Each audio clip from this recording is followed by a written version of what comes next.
So I did an inspection at a home built in 1956, West Valley, brick rambler, red brick. You've seen the home, even if you haven't ever been to this home. If you're an inspector, if you've seen homes, you've seen this home 100 times. The home was called out by a very astute home inspector, and he wanted me to come in there and just provide an opinion on why that foundation was cracking. So foundations can crack for a variety of reasons. One is simply that they're made out of concrete and concrete cracks. That's always a possibility.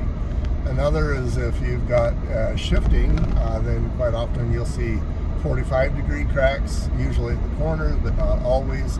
Sometimes cracking from the corners of windows and window wells, doors, etc. That's very common. If you've got a bulge in the middle, sometimes that's because we're bulging. That's never a good thing. And sometimes there's earthquakes, and sometimes it's because we have rebar that is corroding. Now, I didn't want to believe that a home built in 1956 could possibly have rebar in it, but this crack pretty much followed a horizontal path about 8 inches from the top side. And yeah, like I say, I didn't want to believe that, but that was the crack that we were doing. So I was kind of doing a verbal battle with myself and trying to decide whether this was horizontal movement, which actually did occur from an earthquake that was about 4 years ago.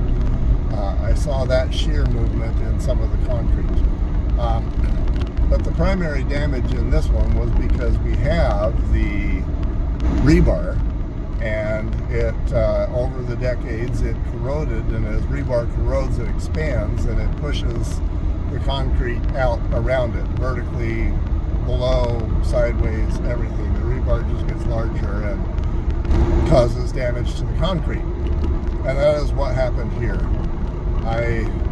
Like I say, I was really surprised that a home that old, they built it with rebar, but that's what they did. So we got this crime solved, and my diagnosis was basically, hey, get the water away from the house, get the sprinkler water away, get the roof water away, get the surface water away.